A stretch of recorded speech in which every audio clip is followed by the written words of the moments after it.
అనంతపురం నగరపాలక సంస్థ కౌన్సిల్ సమావేశం ఈసారి కూడా రసాబస్సుగా మారింది. నగర మేయర్ వసీమా అధ్యక్షతన జరిగిన సమావేశంలో కార్పొరేటర్లు సమస్యలు బలంగా వినిపించారు.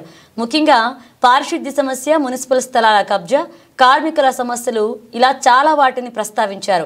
మరికొందరు కుక్కల ఆపరేషన్ల పేరుతో పెద్ద ఎత్తున అవినీతి జరిగిందని లేవనెత్తారు. ఇలాంటి గందరగోళ పరిస్థితుల మధ్య కోఆప్షన్ సభ్యుడు లక్ష్మీరెడ్డి జోక్యం చేసుకుని ఇక్కడ ప్రజా సమస్యలపై చర్చ జరగలేదన్నారు. వైసీపీ కార్పొరేటర్లు దీనికి గట్టిగానే సమాధానం ఇచ్చారు. ఇరువురు మధ్య చాలాసేపు వాగ్వాదం జరిగింది. మనస్తాపానికి గురై ఆయన కౌన్సిల్ సమావేశాన్ని బాయ్కాట్ చేసి వెళ్లిపోయారు. నేను వైసీపీలో ఉన్నా అలా చూడడం లేదు అని ఆవేదన వ్యక్తం చేశారు. అర్బన్ ఎమ్మెల్యే దగ్గుపాటి కౌన్సిల్ సభ్యులు ప్రస్తావించిన పలు అంశాల గురించి స్పందించారు. మరోవైపు మేయర్ వసీం కౌన్సిల్ సభ్యులు అడిగిన వాటికి సమాధానమిస్తూ సభను నడిపించారు. పలు అభివృద్ధి పనులకు, సమస్యల పరిష్కారానికి తీర్మానం చేశారు.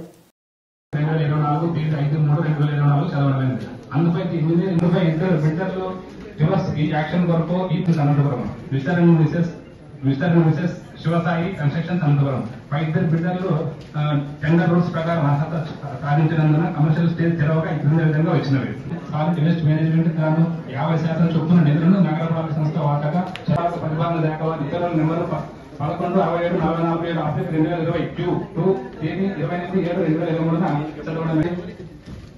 కోర్టు నోటీసులు ఎంతమంది పంపించినారు, ఎన్ని సార్లు అయినాయి, తర్వాత సెల్లార్లు ఎన్ని సెల్లార్లకు అనుమతులు ఇచ్చారు, ఎన్ని పెండింగ్ ఉన్నాయి, ఆథరైజ్డ్ ఏంటి, అన్ఆథరైజ్డ్ ఏంటి చెప్తాం సార్. సభకు నమస్కారం సార్. ఇప్పటికైతే సర్వే చేపించేసి మొత్తం రోడ్లకి దానికి మార్కింగ్ చేసి ఏవైతే ఆక్యుపేషన్ ఉన్నాయని అయితే సెంట్రల్ పార్క్ వరకు అయితే ప్రస్తుతం చేపించేసి, ఇవే కాకుండా సెంట్రల్ పార్కే కాదు మిగతా పార్కులు చాలా వరకు ఆక్యుపేషన్ దగ్గర వెళ్ళిపోతున్నాయి. ఖచ్చితంగా దాన్ని దృష్టి పెట్టి కనీసం ఫెన్సింగ్ మీరు అన్నట్ల బార్డర్స్ అనేది డిసైడ్ చేసి పెట్టేస్తే ఒక స్పెషల్ ఈరోజు అనంతపురం అర్బన్ కార్పొరేషన్లో జనరల్ బాడీ మీటింగ్ పెట్టడం జరిగింది, కౌన్సిల్ మీటింగ్ పెట్టడం జరిగింది. దానిలో భాగంగా అనంతపూర్లో గతంలో ఏవైతే సమస్యలు ఉన్నాయో దాన్ని పరిష్కారం వైపు తీసుకెళ్లే విధంగా ఈరోజు కౌన్సిల్ జరగడం జరిగింది. ముఖ్యంగా డంపింగ్ యార్డు గత 5 ఏళ్లలో బాగా, అంటే దాంట్లో దాదాపు 3.5 lakh టన్స్ ఉండిందని చెప్పేసి తెలియజేయడం జరిగింది.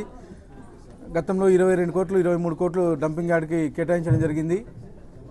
అది పూర్తిగా కంప్లీట్ చేయకపోగా ఇంకా అలాగే ఇంకా పెరిగిపోతూ ఉంది.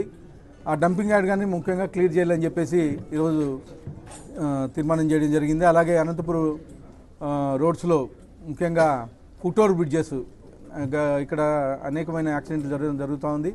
ఫుట్ఓవర్ బ్రిడ్జెస్ 3 ఫుట్ఓవర్ బ్రిడ్జెస్ నిర్మించాలని చెప్పేసి తీర్మానం చేయడం జరిగింది. ముఖ్యంగా సెంట్రల్ పార్క్ ఒకటి ఆక్యుపేషన్లోకి వెళ్ళిపోతుంది. దాదాపు 4.5 ఎకరా ఉండే 7.5 ఎకరా ఉండే సెంట్రల్ పార్క్ 4.5 ఎకరాకు వచ్చింది. అది కానీ సర్వే చేయించేసి సెంట్రల్ పార్క్ కానీ కాంపౌండ్ కట్టించేసి చేయించాలని చెప్పేసి తీర్మానం చేయడం జరిగింది.